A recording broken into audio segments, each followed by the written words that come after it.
Bismillahirrahmanirrahim. Assalamualaikum warahmatullahi wabarakatuh. Innal hamdalillah wassalatu wassalamu ala Rasulillah wa ala alihi wa sahbihi wa man wala. Subhanaka la ilma lana illa ma 'allamtana innaka antal alimul hakim. Wala hawla wala quwwata illa billahil aliyyil azim. Amma ba'd. Alhamdulillah, tuan dan puan yang dirahmati Allah, kita akan masuk dalam bab-bab atau hadis-hadis berkenaan dengan adab-adab dalam majlis. Bab khairul majalisi awsa'uha. Sebaik-baik majlis itu adalah yang paling luas, iaitu bagaimana satu perhimpunan itu boleh dihadiri oleh orang ramai. Lagi ramai, lagi baik perhimpunan itu. Maka ia memerlukan juga tempat yang luas. Itu Nabi SAW setelah Nabi berpeluang untuk berdakwah secara terang-terangan dalam keadaan selamat, terutamanya di kota Madinah, Nabi akan memilih untuk menghimpun para sahabat di tempat-tempat yang luas. Di antara tempat luas yang terdapat di Madinah ketika itu adalah masjid Nabi sendiri sallallahu alaihi wasallam.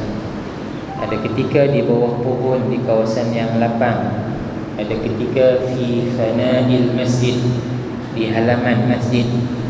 Ini supaya manfaat daripada majlis itu dapat diambil oleh orang ramai.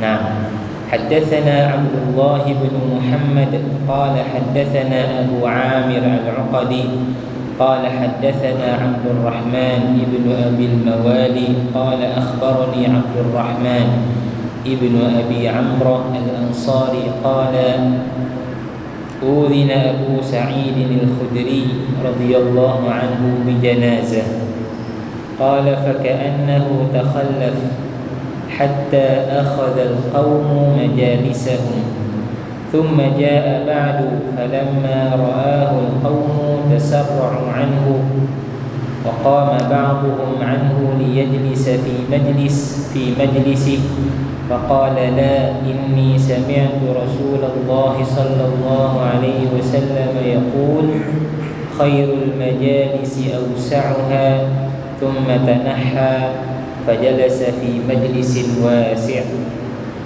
Satu hari Sayyiduna Abu Sa'id Al-Khudri diberitahu kepadanya tentang satu jenazah yang akan disalatkan. Namun dia agak terlewat sedikit sehingga para sahabat yang lain telah mengambil tempat. Bila dia datang, jamaah yang lain bila nampak Sayyidina Abu Sa'id Al-Khudri sampai, kerana dia orang sahabat yang terkemuka, orang yang penting di kalangan mereka, mereka pun buka jalan dekat dia. Bahkan sebahagian mereka bangun daripada tempatnya untuk tempat itu diduduki oleh Sayyidina Abu Sa'id Al-Khudri. Lalu katanya, tidak, jangan, hampa duduk tempat hampa, kerana aku pernah mendengar kata Nabi SAW, sebaik-baik tempat duduk itu iaitu tempat perhimpunan adalah yang paling luas. Kemudian Sayyidina Abu Sa'id Al-Khudri mengambil satu sudut, lalu dia duduk pada tempat yang masih ada ruang. Tuan-tuan dan puan dirahmati Allah, yang kita kena faham daripada hadis ni ialah siapa yang kita akan baca juga nanti dalam bab yang khusus, siapa yang datang awal maka diambil tempat yang terawal. Siapa yang datang kemudianlah tempatnya. Tidak boleh dia mengkhususkan tempatnya di satu sudut sahaja. kira dia cop dah, aku tang tiang ni aku punya. Siapa mai tak boleh duduk dengan tu. Aku mai lambat pun aku duduk situ, aku mai awal pun duduk situ. Itu di segi adabnya tak boleh. Tapi kalau dah orang tak duduk dengan tu, dia mai lambat, tak ada siapa duduk dengan tu, maka tidak mengapa untuk dia terus ke tempat itu. Namun dengan arahan itu tidak, maknanya tidak dianjurkan. Yang kedua, bersesak-sesak pada satu tempat yang luas itu adalah perkara yang tak dianjurkan juga. Kalau tempat luas, maka duduklah bagi selesa. Sebab untuk kita duduk lama dalam satu majlis, dia kena ada ruang juga. Walau memang untuk guru kita pesan kalau duduk bagi rapat-rapat, tapi rapat-rapat ketika belajar itu bukanlah sampai tak boleh menguit. Sampai ialah kita bila duduk ni dia jadi lenguh. Tak, kita nak kalih pun sikit, nak kalih pun sikit.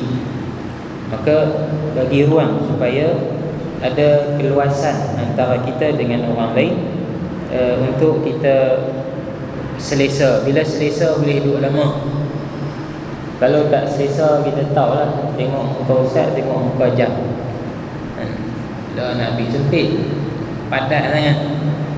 Maka bila ada keselesaan pada ruang, insya-Allah belajar pun dalam keadaan yang selesa. Nah, bab istiqbalil qiblah, bab menghadap qiblah. Yakni ketika kita duduk dalam majlis ataupun bersendirian, jika kita tahu arah qiblah itu arah yang mana, maka duduklah menghadap qiblat. Haddatsana Abdullah bin Salih qala haddatsani Harmalah bin Imran an Sufyan bin Munqidh an abihi qala kana aktsaru julusi Abdullah bin Umar radhiyallahu anhuma wa huwa mustaqbilul qiblah.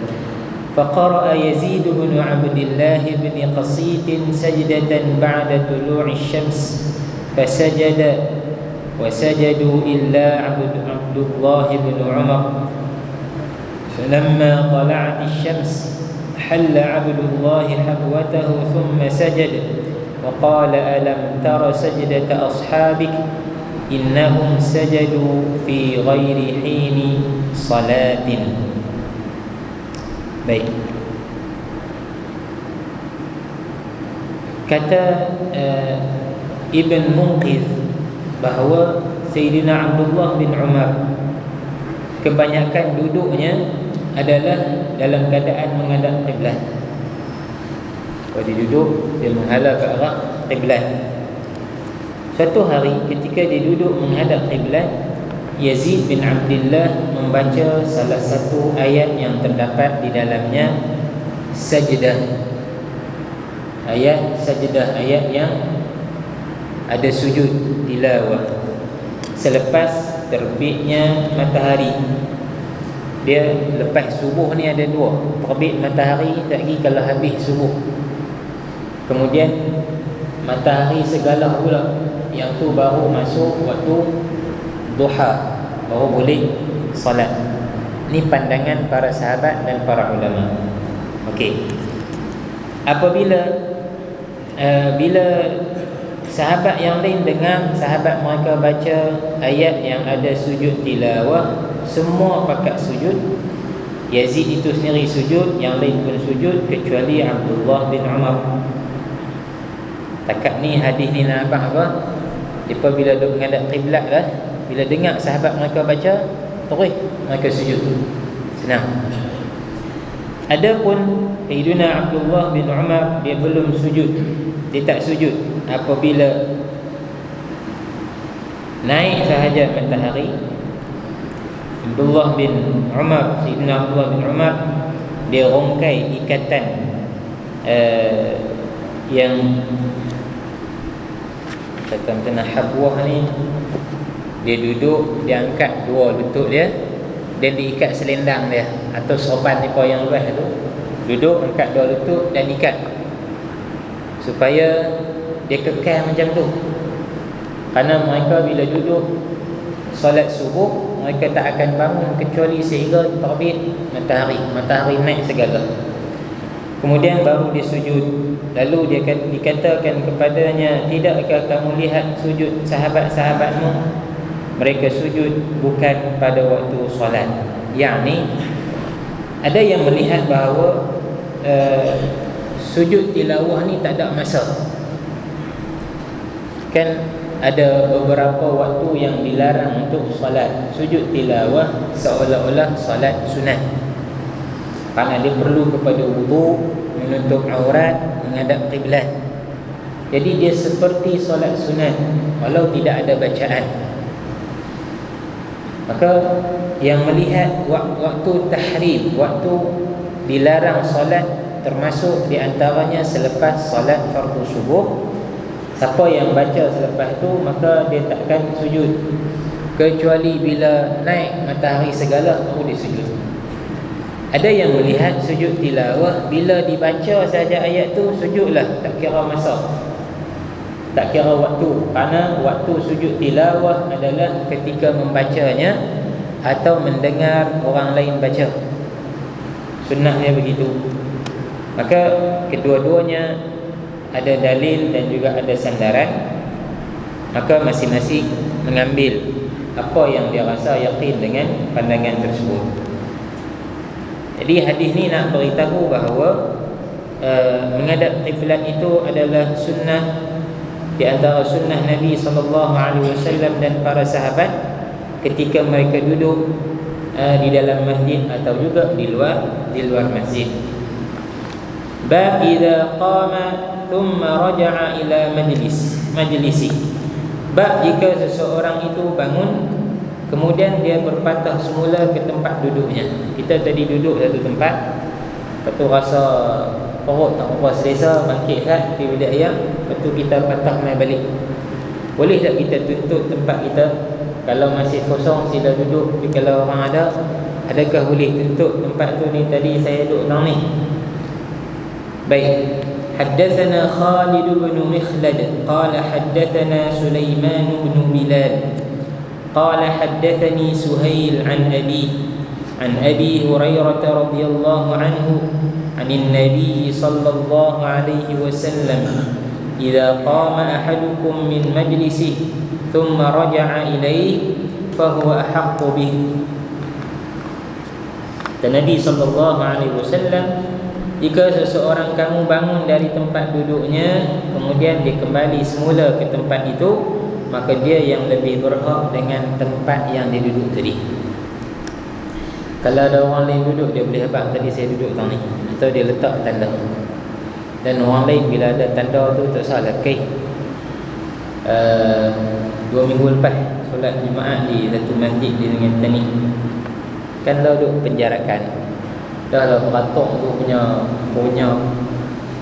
tengah panas, mereka pula meja satu kertas tu satu duduk lawan tulis, pakcik-pakcik pula duduk tulis, tak pergi duduk buat tepuk dai, tak ingat nombor telefon lah apa lah, kata orang masjid ni kenalah, dia kenalah peka sikit, bolehlah 3-4 kertas, buatlah 4 soft 4 barisan, lepas kena satu, tak apa, elok masuk.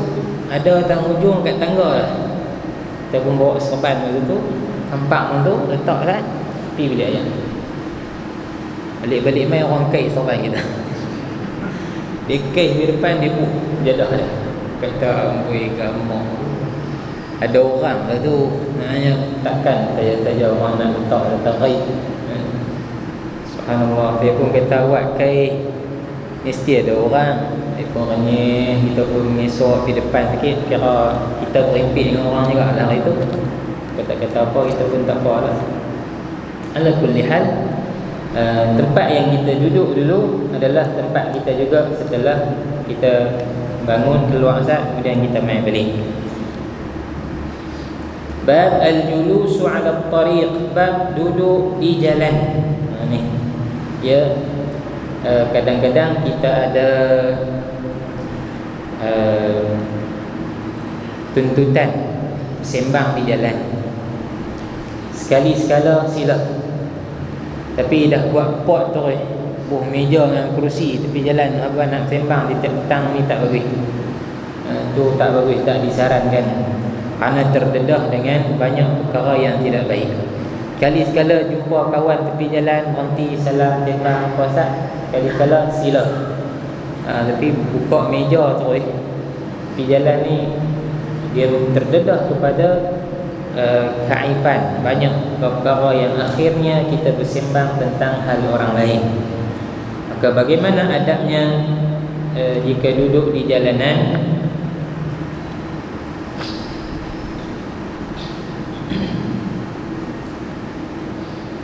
حدثنا محمد بن سلام قال أخبرنا أبو خالد الأحمر عن حميد عن حميد عن أنس رضي الله عنه أتانا رسول الله صلى الله عليه وسلم ونحن صبيان فسلم علينا وأرسلني في حاجة وجلس في الطريق ينتظرني حتى رجعت إليه. قال فأبطأت على أم سليم فقالت ما حبسك؟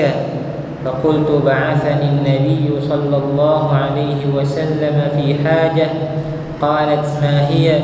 قلت إنها سر. قالت فاحفظ سر رسول الله صلى الله عليه وسلم. Hadis ni nak apa? Pertamanya boleh keizinan secara umum untuk seseorang itu duduk dan menunggu di jalan jika ada hajat. Kata Anas, datang kepada kami Rasulullah sallallahu alaihi wasallam. Ketika itu kami beberapa orang kanak-kanak, kami sedang bermain. Lalu Nabi memberi salam pada kami dan kemudian Nabi memanggilku untuk aku uruskan satu hajat Nabi sallallahu alaihi wasallam. Sayyidina Anas dia tinggal dengan Nabi 10 tahun sebagai khadam Nabi sallallahu alaihi wasallam. Kemudian aku pun pergi tunai hajat Nabi dan Nabi duduk di jalan, duduk terus. Duduk di bawah menunggu aku sehingga aku pulang kepadanya. Qala, kata Anas, aku pun terlewat pulang ke rumahku, membuatkan ibuku Ummu Sulaim ternanti-nanti. Bila aku pulang ke rumah, ibuku bertanya, apa yang menghalangmu untuk pulang awal? Wah, lambat sangat pasal apa?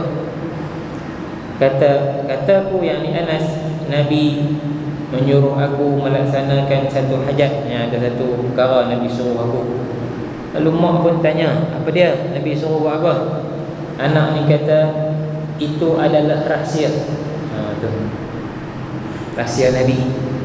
Bukan Nabi kata rahsia pun, tapi kerana Nabi tak bagi arahan apa, maka begitu yang difahami oleh para sahabat walau dia masih kecil. Dia kata bila Nabi tak suruh bagi tahu apa semua, itu rahsia Nabi lah. Mak pun bagus, mak kata kalau begitu jagalah rahsia Nabi sallallahu alaihi wasallam, jangan duk cerita. Masya-Allah. Lagu ni bagus. Kalau korek tu tak boleh. Nah, jadi boleh tak duduk di jalan menunggu? Boleh. Pada satu ketika Nabi SAW melihat beberapa orang sahabat sedang berdiri di tepi jalan. Mereka bersembang. Lalu kata Nabi, iyyakum wat-turuqat wal julus fi turuqat. Hindarilah duduk di tepi jalan. Kata mereka, wahai Rasulullah, jika kami terpaksa juga untuk duduk di tepi jalan, maknanya jumpa kawan selisih sembang, kata Nabi, jika begitu hendaklah kamu jaga. Apa yang kami kena jaga? Pertama, hendaklah kamu memberi salam ke atas orang yang lalu, menjawab salam ke atas orang yang memberi salam ke atas kamu, dan menundukkan pandangan. Jangan melihat-lihat sesuka hati, dan janganlah bercakap tentang keaiban orang yang lalu lintas. Sebab memang duduk tepi jalan ni dia terdedah kepada yang tu. Tiba-tiba seorang lalu kata, oh mak ni bila keluar menjara, dia mula Kok orang tu tobat elok dah pun tak jadi juga mulut manusia. Atau macam-macam lah. Siapa lalu jadi isu, jadi tajuk. Maka hindari daripada duduk di jalanan. Bab yang terakhir untuk pagi ini, at-tawassu' fil majlis. Bab meluaskan tempat duduk atau majlis kita. Qala haddathana al-Humaydi qala haddathana ibn Uyainah qala haddathana Ubaidullah ibn Umar an Nafi' an ibn Umar radhiyallahu anhuma qala an-nabiy sallallahu alaihi wasallam la yuqimanna ahadukum ar-rajula min majlisihi thumma yajlisu fihi walakin tafassahu wa tawassa'u.